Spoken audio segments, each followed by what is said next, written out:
Bom, pessoal, boa noite. Daqui a pouco deve Boa chegar noite. mais gente aí. Mas vamos começar a trocar uma ideia sobre o nosso próximo tema. Vou passar com vocês aqui bem rapidinho, né? O tema que vai ser tratado a partir da próxima semana. É, Então a gente vai começar a falar agora da questão do turbohélice, né?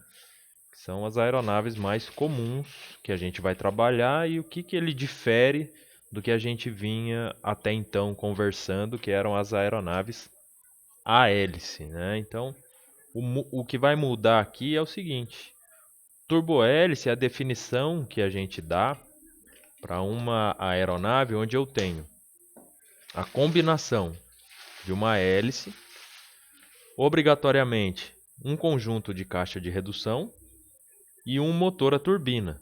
Tá? Então, essa é a definição que a ANAC considera como a definição do turbohélice.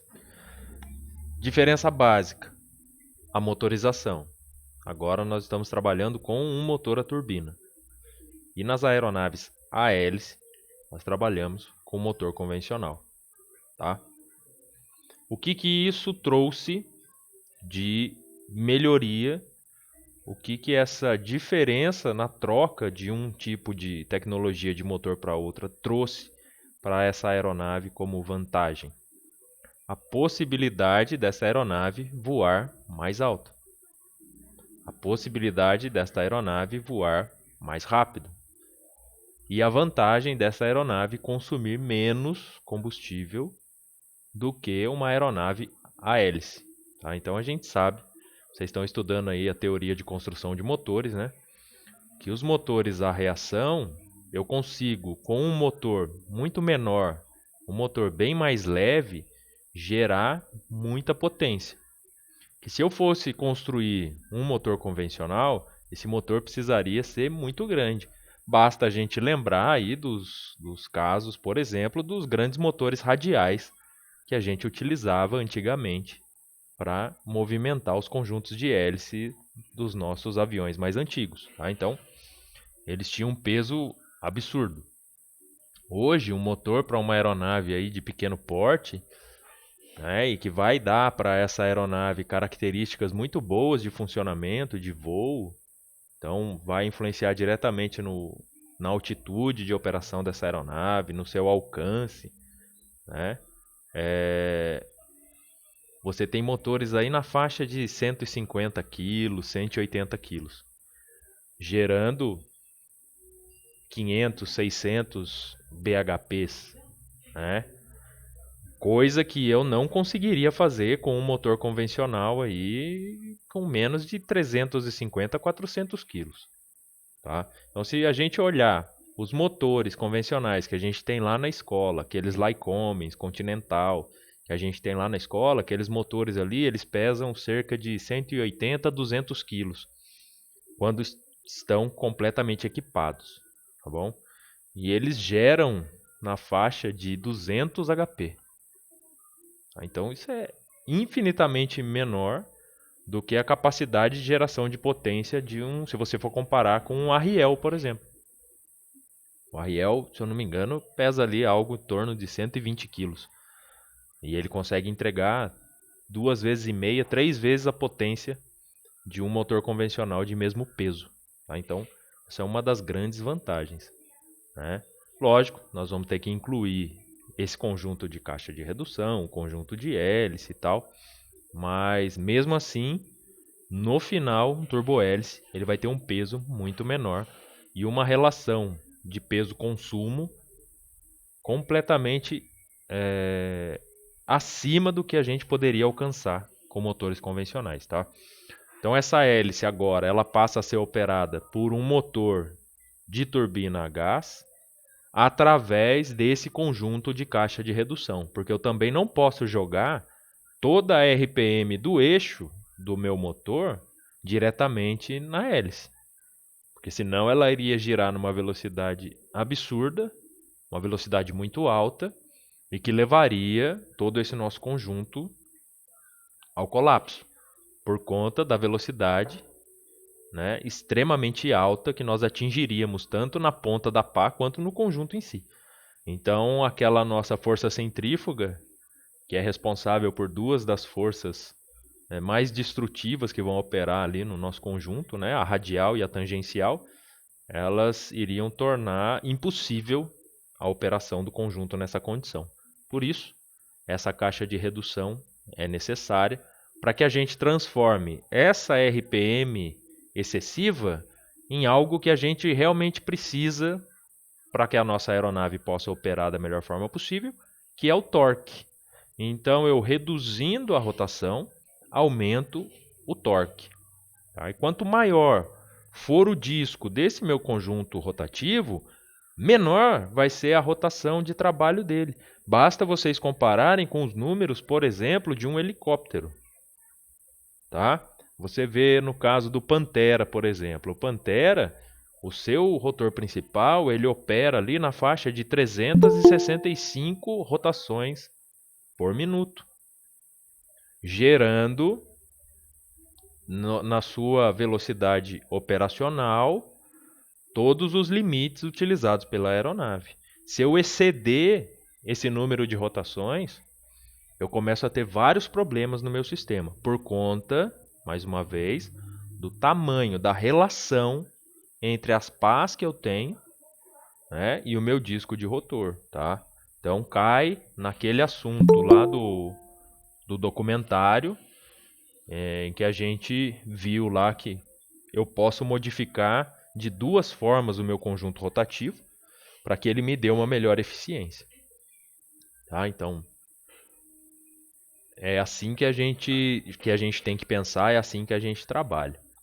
Esse motor turbohélice, se a gente for comparar com outros tipos de motores que foram utilizados aí no início da aviação por motores a reação, o turbohélice é o que tem a melhor relação e ganha de todo mundo assim de goleada, principalmente na questão de consumo, tá? Então ele é utilizado em aeronaves de diversos tamanhos, desde pequenas aeronaves que a gente encontra aí nos aeroclubes para treinamento do pessoal, né? Então o Cessna 152, 172, passando por aeronaves executivas de transporte regional. Então a gente passa por Brasília, Bandeirante, ATRs, até grandes aeronaves de carga de utilização tanto militar quanto civil, como por exemplo é o caso, assim, a mais célebre que a gente tem antiga funcionando, hoje turbohélice, é o C-130. É uma aeronave já consagrada, uma aeronave mais do que testada, e ela entrega exatamente tudo aquilo que ela se propõe já há 60 anos, um pouco mais de 60 anos que essa aeronave se encontra em operação. E hoje vocês veem que nós temos outros gigantes turbohélices também operando aí nas diversas funções e nos diversos mercados, tanto civil quanto militar. A Airbus tem o A400, né? Então é uma aeronave que também ela vem para tentar a substituição do C-130. O próprio 390 da Embraer, apesar de não ser mais um avião propelido a hélices, ele veio muito para entrar no mercado que é do C-130, de uma aeronave turbohélice. Então, estima-se que exista aí uma demanda de pelo menos 2.700 unidades, e esse é um número aproximado de C-130s, só de C-130s que a gente tem operando hoje no mundo, tanto no mercado civil quanto no mercado militar. Então, essa é a fatia que o 390 vai brigar com outras aeronaves para tomar o controle.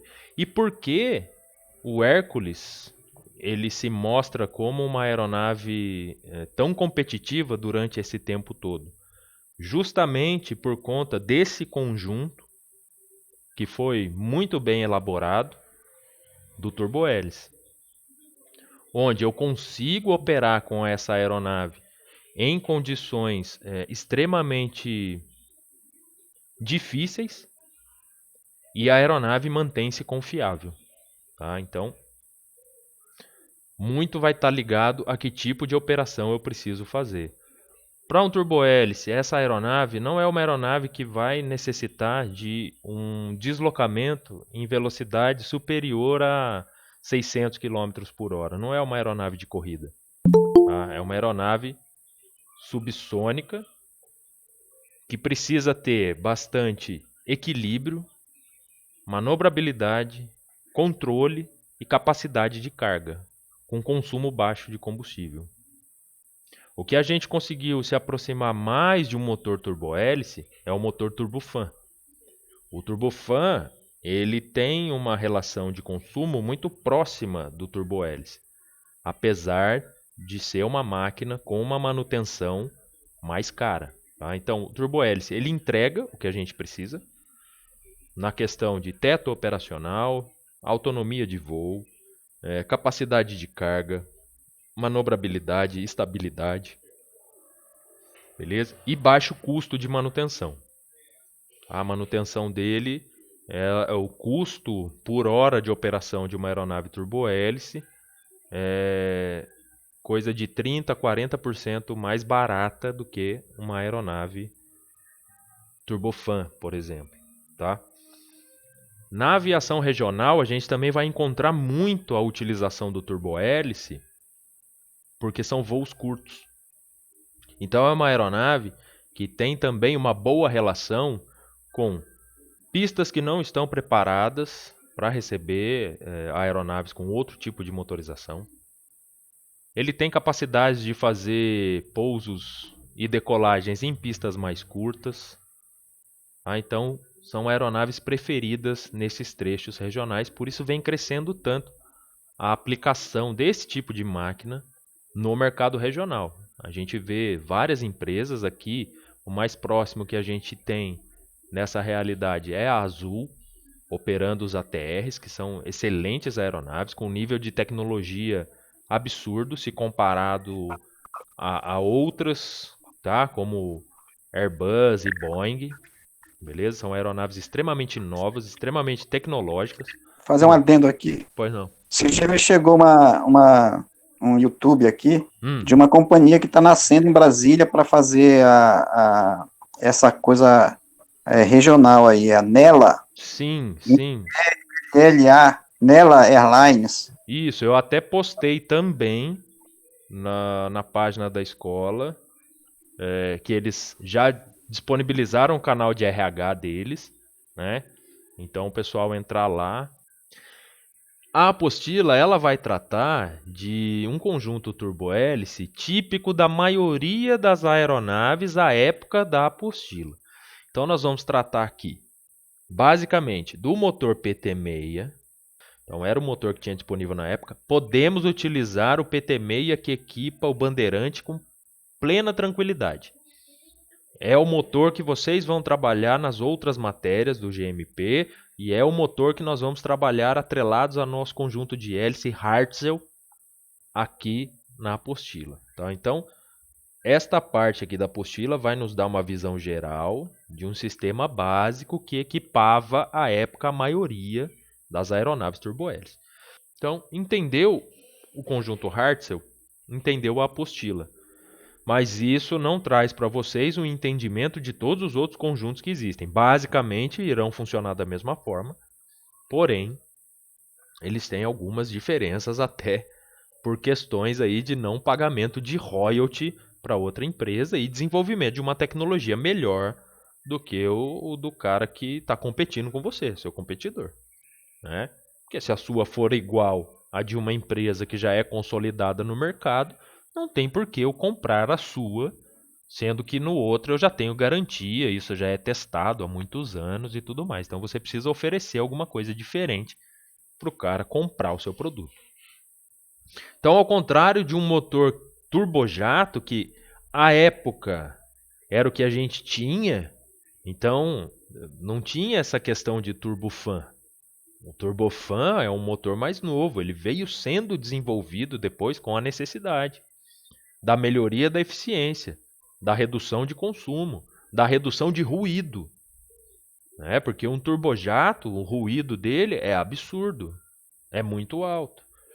E isso foi começando a causar desgastes que levaram à produção de leis que começaram a limitar quanto de ruído podia ser gerado, os estudos que eram feitos, ligando essas frequências de ruído a doenças e a tudo mais. Tá? Então, ao contrário de um turbojato, que vai produzir a força propulsora, que vai movimentar essa aeronave de maneira direta, então o que um turbojato faz? Ele pega uma massa de ar e acelera essa massa de ar e joga ela para trás a alta velocidade. Aí, por reação, a aeronave se desloca para frente, aumentando a sua velocidade. Então, quanto mais rápido este motor está funcionando, mais rápido a sua aeronave voa. Quanto mais rápido a sua aeronave voa, mais rápido o seu motor turbojato funciona. Vai depender de quanto ar e qual a velocidade eu consigo manipular esse ar na parte do escapamento para mandar meu avião à frente. Né? Então, o turbojato ele produz essa força de impulso diretamente. Já o turbohélice ele produz esse impulso ou empuxo de maneira indireta. Por quê? Porque não é o meu motor quem vai produzir o empuxo. A maior parte da força de empuxo dessa aeronave, ela vem do meu conjunto de hélice. O que eu tenho lá no escapamento chega ali no máximo a 5% do empuxo gerado da aeronave. O restante todo é feito pela movimentação do conjunto de hélice, manipulando a massa de ar e acelerando essa massa de ar. Lá é o total do fluxo que eu falo lá no videozinho. Né? Aí o que aconteceu também? Ó?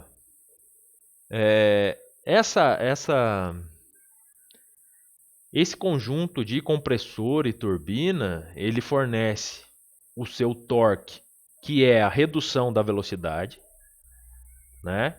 Lá pela minha caixa de redução, transforma essa RPM altíssima, que chega ali a 30, 40, 60 mil RPMs, em algo em torno de 5 mil RPMs, com um torque elevado. E entrega esse torque para o meu conjunto de hélice, que quanto maior for a eficiência do perfil aerodinâmico desse conjunto, quanto melhor for a seleção de ângulo desse conjunto, mais empuxo vai me gerar. Então, atingindo lá a nossa eficiência ali, 85%. Né? Hoje a gente consegue mais com os novos materiais e novas tecnologias de eficiência de uma hélice. Tá bom? O controle de combustível desse nosso novo conjunto, que é o turbohélice, e o governador, eles são conectados. E eles operam em coordenação. Então, o piloto, antigamente, também é falado lá no vídeo, que quando ele precisava aumentar a velocidade daquela aeronave, ele não mexia em apenas uma manete. Ele tinha que operar um conjunto de manetes, que eram o quê? Acelerar essa aeronave, então ele estava abrindo o fluxo de combustível, e ele também precisava mudar o passo. Né? Então ele precisava indicar para a aeronave que ele ia para uma condição onde ele precisaria de mais velocidade. Aqui no turbohélice, com a movimentação de apenas uma manete, todo o conjunto está conectado. E a gente tem um sistema aí de antecipação. Tá? Então esses controles conectados e operando em coordenação um com o outro, vocês vão ver a figura do coordenador, promove um melhor funcionamento e dá uma maior eficiência para esse conjunto. Tá? Então a minha manete de potência, ela vai mandar um sinal que vem lá da cabine de controle para uma unidade específica de quantidade de força do motor. Esse controlador e o meu governador da hélice vão trabalhar junto para que eu coloque uma combinação de RPM, fluxo de combustível e ângulo da pá suficiente para criar o empuxo que eu preciso. Nem mais e nem menos. E depois ele vai reajustando isso enquanto a aeronave voa. Então, se eu recebo um vento de nariz, naquela determinada posição do meu conjunto de manete, e esse vento de nariz ele vai tender a frear a minha aeronave, o conjunto vai, ao mesmo tempo que modificar o ângulo da pá, também aumentar ou reduzir o fluxo de combustível para que eu mantenha ali a minha RPM da maneira mais correta. Tá bom? Então a gente vê que o automatismo do sistema também avançou muito com a adoção desse novo sistema de motorização, que permite isso. Beleza? O nosso sistema de controle da hélice, ele foi dividido então em dois tipos. Aí eu tenho um sistema de controle que é utilizado para operação em voo, então uma faixa de operação que funciona para o voo e uma faixa de operação que funciona para o solo. E nessa faixa de operação que funciona para o solo, em aeronaves dotadas de um sistema de reversão de passo, é nessa faixa de operação no solo que a reversão de passo está inserida. E é importante que vocês consigam entender isso para a hora que a gente conversar sobre reversão. Tá? Quem é que vai fazer esse controle de reversão? Se eu tenho um sistema governado ou não. Para que a gente possa entender os próximos sistemas de controle, como por exemplo o do torque negativo, beleza? E outros que vão vir pela frente. Tá? Então, acontece o quê?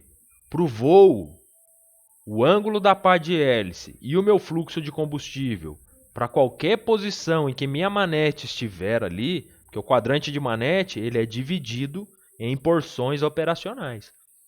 Então, acima da marcha lenta de decolagem, o governador do sistema controla ângulo da pá, fluxo de combustível, RPM do motor, para aquela operação selecionada no quadrante de manete. Então, ele vai me dar a melhor conformação do sistema para a marcha lenta de decolagem.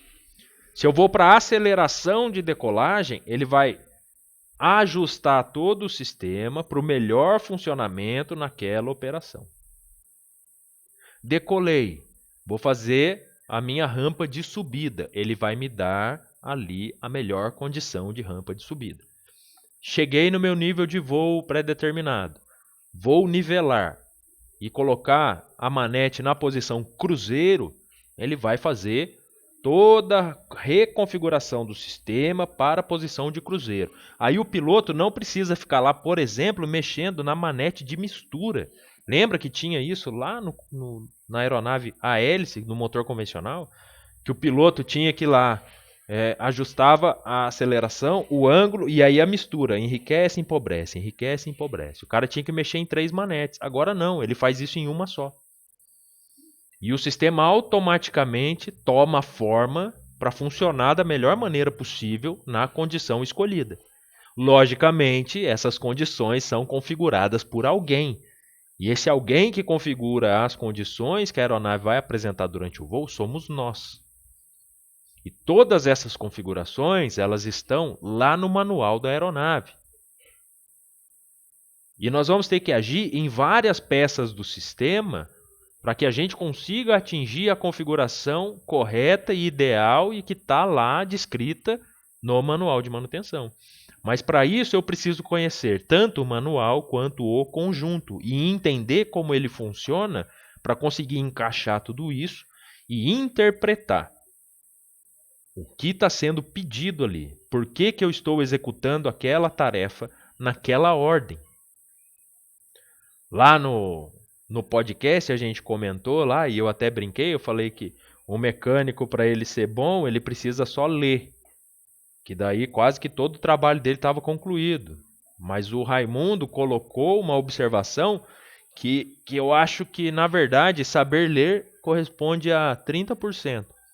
Saber interpretar corresponde a 60%. E isso já dá 90% do nosso trabalho, bem executado.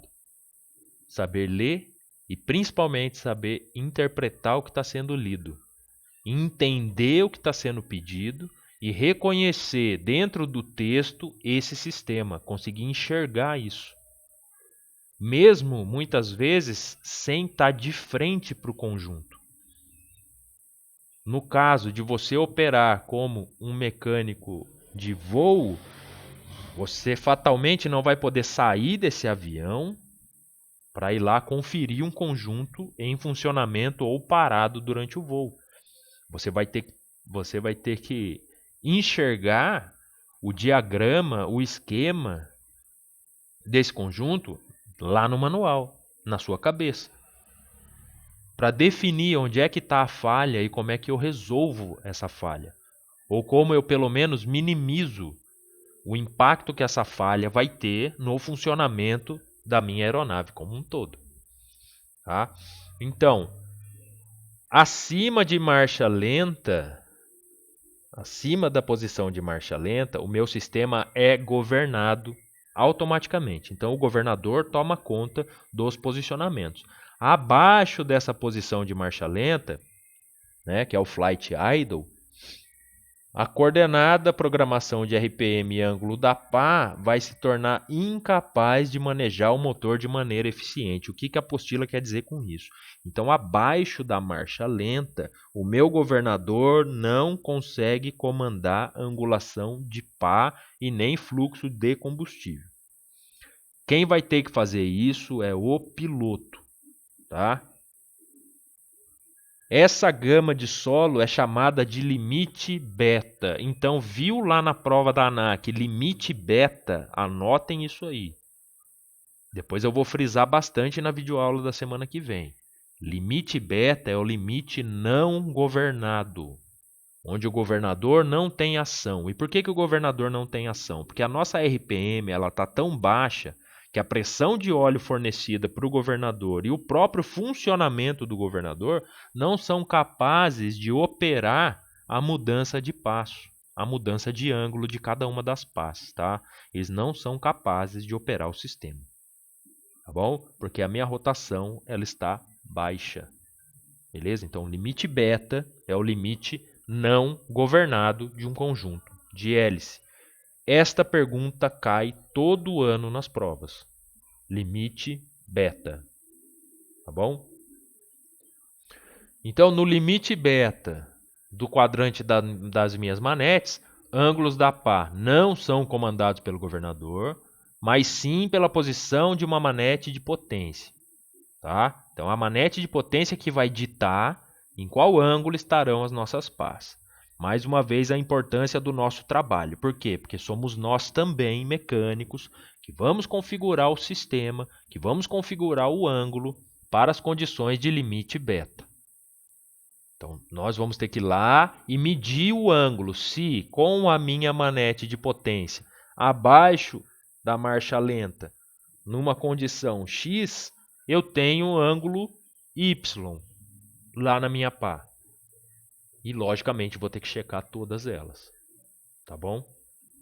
Então, quando a manete for movida para baixo da posição de partida, o passo da nossa hélice é revertido e isso fornece para a gente a tração reversa ou o empuxo reverso. Para quê?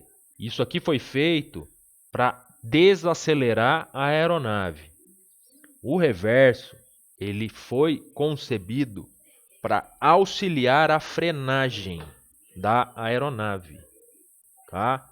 Isso economiza freio, isso economiza pneu, isso economiza estresse na roda do avião, e isso economiza principalmente pista, necessidade de pista. O empuxo reverso permite que uma aeronave gigantesca como o Hércules, por exemplo, faça um pouso e pare com 750 metros. Isso eu acho que não é necessário para frear nem um bandeirante. se o sistema de reversor dele não estiver funcionando, só no freio de roda, tá? Então toda aquela massa do Hércules pousando, precisar ali de 750 metros, é uma coisa absurda. E ele é capaz de fazer com menos. O pessoal da Força Aérea, lá na Antártida, eles operam em uma pista que tem 800 metros de pista que pode ser utilizada. Né? Logicamente a pista é um pouco maior, mas aí já é parte suja da pista, cabeceira e área de escape ali. Que se a aeronave passar por ali, ela vai ter problemas. Já varou a pista. E eles precisam ali em média de 550, 650 metros para parar essa aeronave. E fazer o mesmo procedimento que vocês veem lá no documentário do Hércules dando ré. Tá bom? Mas o empuxo reverso ele não foi feito para dar ré no avião. Ele foi feito para parar esse avião de uma maneira mais rápida e mais segura para a aeronave. A minha aeronave, se a reversão... Isso, pode também, em porta-aviões, só que é procedimento completamente diferente, porque no porta-aviões você tem uma redução ainda maior. Tá? E tem alguns que utilizavam foguete, tanto para decolagem quanto para o pouso. Tá? Então, para o pouso usavam retrofoguetes, tal, mas é um negócio que deu bastante errado. Mas dá errado por quê? Por pane de operador, por erros na operação do conjunto. Tá bom? Com o foguete ele decola de uma pista de 150 a 200 metros. Ele já decola. Tá? É um negócio absurdo. E no pouso, ele praticamente para no ar e cai no chão para fazer esse pouso com retrofoguetes. Tá? Então, a redução da velocidade é um negócio absurdo, tem que se tomar muito cuidado com isso, porque você vem ali numa aproximação a 300 e poucos quilômetros por hora e levar essa velocidade próxima de zero num espaço de tempo muito curto, você vai colar todo mundo lá no para-brisa da aeronave. Tá? Então, essa tração reversa é para uma rápida desaceleração da aeronave após o pouso, é uma forma de aumentar a segurança operacional e de aumentar a capacidade de operação dessa aeronave. Porém, o Hércules, que eu estou falando aqui, mas qualquer aeronave que tenha a possibilidade de reversão, se o seu reversor de empuxo não for utilizado, essa aeronave também tem total possibilidade de fazer um pouso e parar. Só que ela vai precisar de um pouco mais de pista, porque vai depender estritamente dos seus freios de roda e das superfícies aerodinâmicas que vão ser usadas ali como redutores de velocidade, como por exemplo o spoiler da aeronave, tá? Vai ser usado como um redutor de velocidade.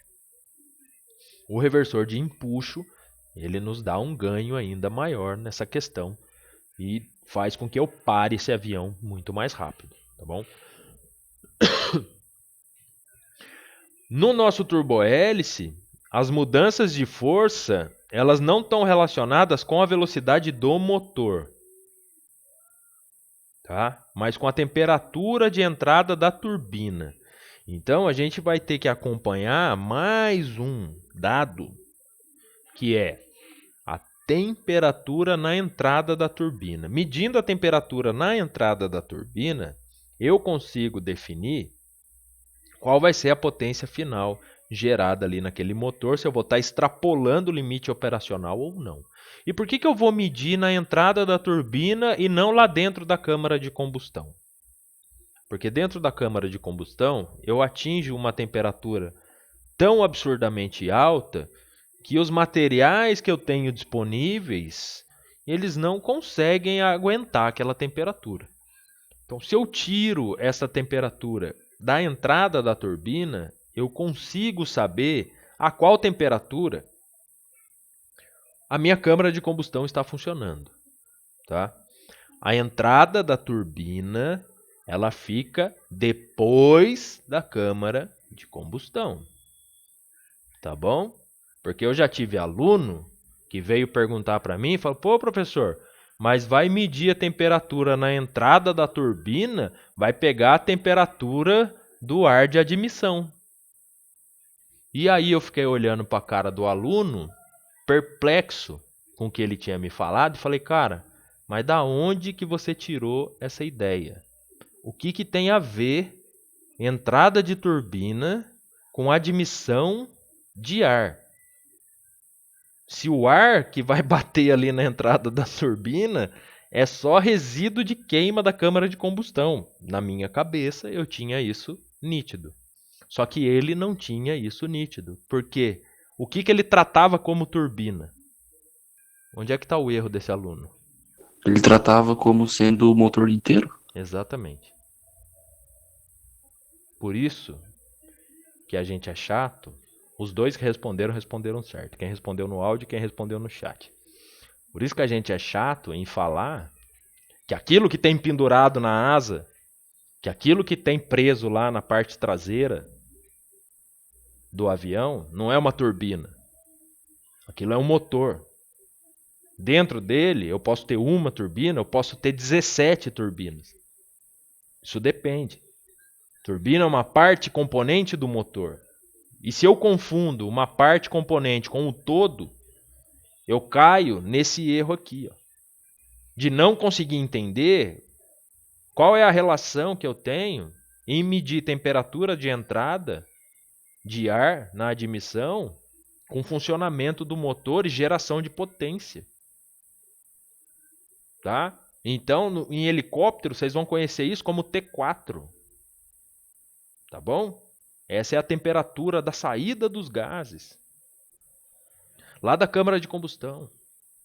Você pode ter também a medição dessa temperatura para uma comparação após os discos de turbina. E aí eles te dão uma indicação um pouco mais refinada disso, porque você está comparando agora dois dados diferentes. E aí te aproxima ainda mais da câmara de combustão. Ah, mas hoje eu não tenho como construir um sensor de temperatura que eu possa instalar dentro da câmara de combustão e ele vai conseguir medir exatamente a temperatura da câmara. Tenho. Hoje eu tenho materiais que resistem às temperaturas geradas lá dentro. Mas para que eu vou fazer isso? Para que eu vou gastar uma baita de uma grana num sensor para colocar lá, correndo o risco de ocasionar vários danos, de me dar uma leitura errada, se eu posso fazer essa mesma medição num outro ponto utilizando um componente mais barato e que é confiável? Tá? Então tem várias coisas que a gente olha e fala assim, nossa, mas por que o cara não colocou aqui? Exatamente. Vai atrapalhar o fluxo de ar na câmara de combustão. Eu vou ter que construir esse sensor de uma forma, cara, tão absurdamente tecnológica que não compensa. Financeiramente não compensa. Dá para eu fazer em outro lugar, onde não vai atrapalhar. Tá bom? Então, às vezes a gente tem algumas ideias mirabolantes aí, né? Mas antes de achar que você... Porque eu também tive várias ideias geniais, pô, quando eu estava estudando, e de vez em quando ainda tem. Aí fala, pô, cara, mas não é possível que ninguém pensou nisso antes. Não, cara, alguém já pensou. Não caia, né, nesse canto da sereia de achar que você é a única pessoa que pensou nessa solução. Tal. Muita gente já pensou. Tanto que a gente vê que vários experimentos e inventos, eles aconteceram ao mesmo tempo com pessoas que nunca se viram na vida, que nunca nem conversaram em extremos do mundo. E os caras chegaram assim às mesmas conclusões e muito parecidamente a mesma ferramenta, tá bom? Então tudo tem um porquê. Lógico que às vezes você pode ter, pelo entendimento do sistema e do conjunto, você pode ter um melhor posicionamento para um dispositivo ou um melhor material agora que foi, né, desenvolvido para construir esse dispositivo, como foi o caso da nossa discussão lá atrás, na parte do controle de gelo nas pás. Que o senhor Emanuel levantou aí a possibilidade da utilização do laser e tal, não sei o quê. Sim, é uma possibilidade. Agora, o que a gente precisa fazer? É colocar essa possibilidade em teste e ver se ela realmente funciona e se o custo desse tipo de tecnologia vale. Porque às vezes é uma sacada muito boa. Só que o custo dela é muito alto e eu tenho alguma coisa que faça às vezes disso por enquanto, então eu não preciso me preocupar com isso. Ah, sim, Raimundo, muito, muito bem lembrado. Muito bem lembrado. Mas por que que o engenheiro não pensou? O Raimundo colocou aqui, né? Salva as posições de freno nos motores em aeronaves bimotoras. Isso para helicóptero, tá, gente? Bimotor. O engenheiro não pensou nisso mesmo. Por quê? Ele não vai construir um motor para o lado direito e um motor para o lado esquerdo. Ele constrói um motor. E esse motor tem um lado só. E você que se vire para fazer a instalação. Isso, Pantera com motor não espelhado. Isso mesmo, João. Então ali a gente vê a questão que eu falo também, que a aviação é muitas vezes uma questão de fé. É você acreditar em algo que você não vê. Como, por exemplo, o local de instalação de um freno no motor não espelhado do Pantera. E do Cougar também, isso acontece. Só que lá no Cougar, os caras, eles ainda foram legais, cara, e eles deixaram uma portinha de acesso na parede de fogo, né, que separa os motores ali. Só que você só consegue acessar essa portinha de acesso se o motor esquerdo não tiver instalado ainda. Porque senão você não consegue usar a portinha de acesso. Tá? Aí ela não serve para nada. Beleza? Mas já é uma atualização, já é uma melhoria. Então vocês já conseguiram ter uma ideia aqui. Nós já vamos acabar, né? Que já está aí praticamente na hora aí. O sino está batendo. Se ainda ficou alguma questão, alguma coisa aí a ser falada, por favor, fiquem à vontade. Beleza, galera? É isso.